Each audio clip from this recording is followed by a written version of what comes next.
Hello my friends, thank you for being here today. I know it looks like on this channel I am trying all the makeup, but I was starting to realize the other day there are quite a few things that I'm not going for right about now, and they're from some brands that I actually really enjoy. Yeah, believe it or not, I can be choosy about some things, so I thought it might be kind of interesting to talk about some of the products that I don't plan to get and just the reasons why. Obviously these are not reviews on these products because I can't give an accurate review on something I've never tried. So obviously if I mention something and maybe you think that'd be something you would really like, well, don't just take my word for it as I have not tried it. Maybe go seek out a review of someone who has. But I'm just saying this is stuff that for whatever reason I'm not going for. And it's from brands that I genuinely really love. Let's start with Wet n Wild. They've got this new Cotton Candy Clouds palette. They've got like this limited edition Twin Star collection, and I have been asked about this collection, whether I'm going to try it. I do think it's adorable, but this palette and all these pastels, it just does not get me interested really at all. Like, there might be individual shades in this palette where I'm like, oh, that's a pretty color, that's a pretty color, but the entire blend just does not get me super excited. Like maybe the far right row with those purples and the dark brown, I'm like, yeah, that'd be good. But then I'm seeing some sparkle in there, some textures that I may or may not love. And I remember those little Twin Stars characters, like when I was a lot younger, I feel like I may have had some stuff that had those characters on it, and it's cute and all, but does it seem odd to anyone else that, like, here we are right in the thick of fall and we're being sold this pastel palette and it just does not vibe with any of the fall looks that I love. You know, you've seen me in a lot of warm eyes lately. That's what I love. You know, I love a rich warm eye. The light pastel eyes just are not totally my jam. Maybe you're seeing that and you're thinking, that's the palette I've been looking for forever. Well, then you go for it. But I'm just saying, I'm not into it, and I don't think it provides enough contrast at all with that one, maybe medium to possibly deep brown being in there, and then the purple. I think that it needs a lot more contrast than that to make me happy. I like some dark shades in my palettes. Okay, here's another thing though from Wet n Wild. They've got a big palette, like a $20, what they're calling Wild Heart Artistry palette, and this has kind of an appearance of like, wow, maybe this would be good. You know, I do enjoy Wet n Wild's eyeshadows. I love these little palettes like this, but honestly my love for those 10 and 5 pan palettes is so intense that it's like, it makes this seem less appealing to me somehow. It's like, I really know I like what Wet n Wild's doing there, and then sometimes larger palettes with a lot of generic seeming shades. We got this gradient from cream to warm brown, like It just seems very like computer generated and kind of generic, and the quality might be good. I honestly have no idea, but it's like I find it a little more appealing when I grab a palette like this and it's like, okay, so there's some hand-picked shades. It's not a real overwhelming selection, and this really gives me some direction for like where I might want to go with a look. I almost like the boundary surrounding the 10 shades. And then here we've got this big artistry palette. Quality might be fine. I'm not really talking about that here. I'm talking more about just the appeal of either large palette versus small palette. And I feel like Wet n Wild is already doing so many great smaller palettes. Okay, let's talk about Lorac for a second. They've got a new palette that they've put out called the Fairy Tale Forest. And this, I believe I am going to go for. I was looking at it not that long ago and it was like, this really gets me when they put something on the website and they've got it completely displayed as like an item you can buy, and then you click it and they haven't actually made it available yet. I'd checked it a couple times and then I'd kind of forgotten about it, you know? But now I see it is available and I think I'll try it out because I really like Lorac's formula. I think it's soft, it's pigmented. I've enjoyed, you know, some of their other palettes they've put out, their Meraki palette, the Noir, the Soleil, these different ones that they've done more recently, and I think this Fairy Tale Forest one looks really pretty, so I would try that. But what I'm not trying are these smaller 6-color palettes that they've also put out alongside it. They've got Frosted Sequoia, Mystic Oak, and Winter Rose. I love the outdoorsy kind of plant and tree theme with those names. I think that's cool. But I look at the shades and I kind of feel like maybe they're giving us snippets that would be real similar to the larger palette. Like if you plan to get the larger palette, would you really need some of these? And then I already have the original 2 6 color palettes that Lorac put out like way back when they kind of redesigned their palettes, and I feel like I'm seeing similarities to these as well. So I feel like if I go for the big one, I don't need to pick up all these different little 6 color ones, because I think I'm going to have all the variety, you know, those neutral tones, but it seems to be kind of a warm cool blend. So I really don't feel like I need to pick up all those little 6-pan palettes. Okay, another brand I love is e.l.f. and I was looking through to see if they had any new holiday collections out, and I'm seeing a few things, but maybe they haven't like fully released it all yet. I'm not sure, but they have something called Diamond Darling Liquid Eyeshadow Vault, and I don't love their liquid eyeshadow formula. These glitter kind of liquid shadow things, the one or two that I've had have not really knocked my socks off in terms of their application or their staying power. That's one thing that I will not be going for this holiday season. Show me some more things though. Like, what else you got? I think they might have had a little shadow stick grouping and maybe a lip gloss set. And if something hits me that e.l.f. does, like, I'm fully prepared to try it. But so far, I really haven't seen anything in their holiday offerings that are on their website that I'm thinking, oh wow, gotta jump on that. I'm just not really wowed by it. Okay, Pat McGrath. Pat McGrath is a wonderful brand. I have loved so much of what I've tried. I have like a trio highlighter palette. I have the bronze eyeshadow palette, which I think is beautiful. I've loved different lipsticks and that little lip trio, the Divine Rose lip trio that I got for the holidays. That is gorgeous. And typically, you know, I'm a palette lover. I could very easily fall for a palette. And they've got something called the Mothership Mega Celestial Odyssey eyeshadow palette. $78, it ain't cheap, but I'm not going for this one, okay? I look at it and I'm immediately drawn to almost the candy effect of these colors. They look like little gumballs, and we got a green one here and a blue one here and a pink one and a peach one.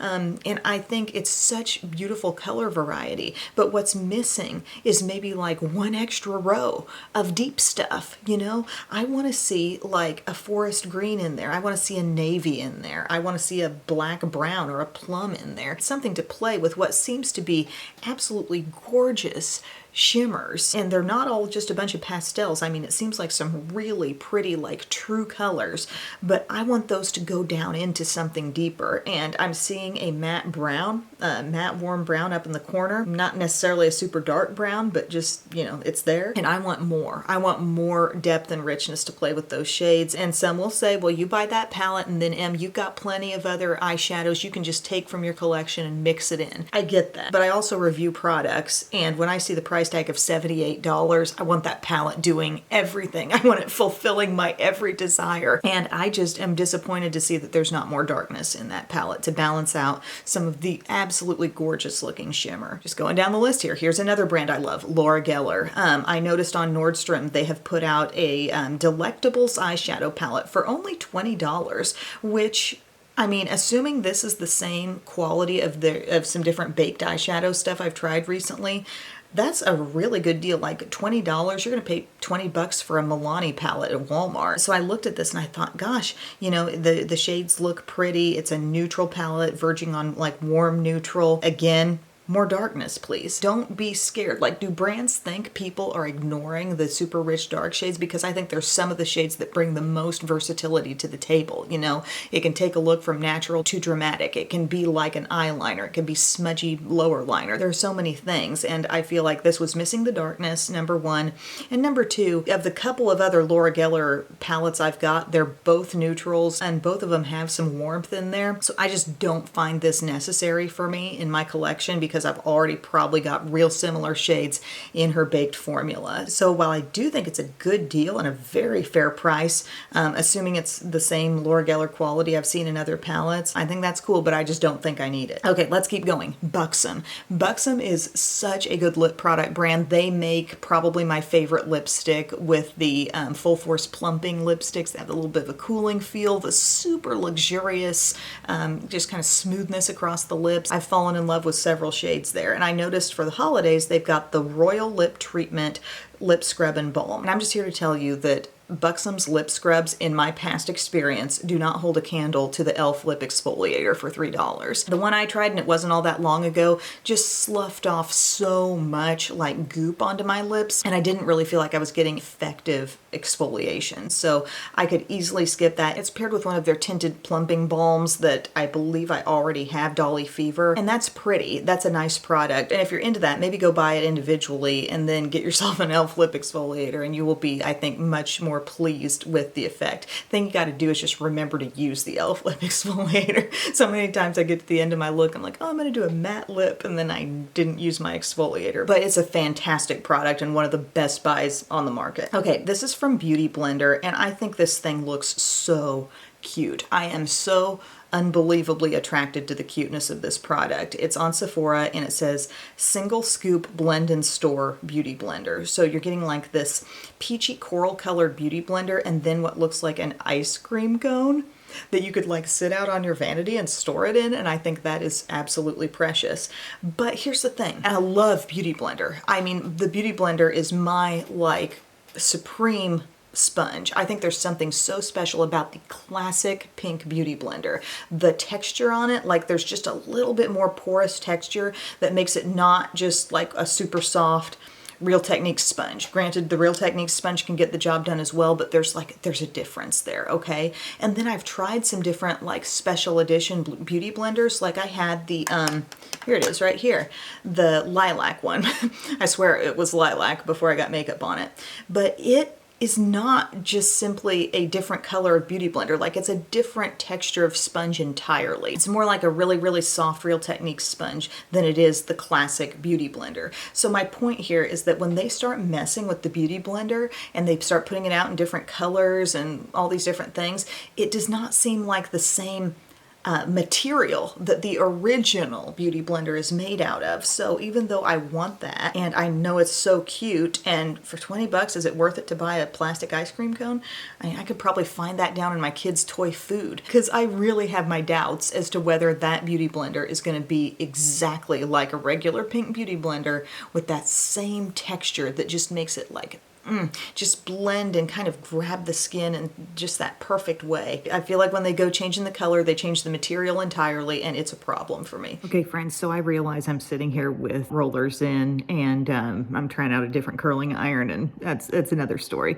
But I forgot to mention a certain palette in this video, and it's the Urban Decay Naked Cyber Eyeshadow Palette. So I feel Urban Decay is a brand that I really am committed to. Like, I try every new Naked palette, but I have no desire to try this one out. Again, I feel like why all the pastels right now? Like if pastels are coming back in a huge way, I'm just not like super on board with that idea. It seems like it has a lot of different like light shimmers, and if that's your thing, maybe this is your dream palette. But to me, I see tons of shimmer and I see one mid-tone rusty shade maybe that might be able to provide some contrast, but overall it's like washes of shimmer and lightness, and I'm just like not compelled by this at all. I'm sorry if you asked me to review it, but I'm just like I don't have any personal interest in this one. And then I looked at the looks that they showed, and none of those are really speaking to me either. I mean, are they fine? Sure, but am I going to buy a whole like, you know, $49 palette over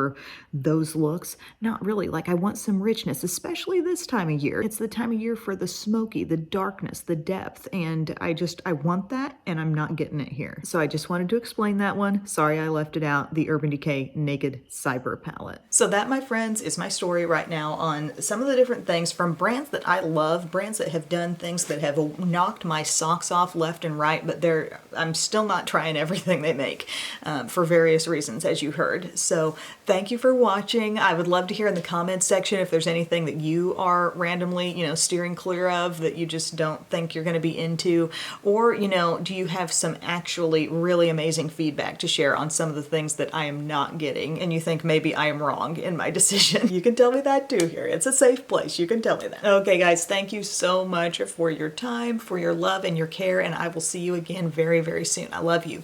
Bye.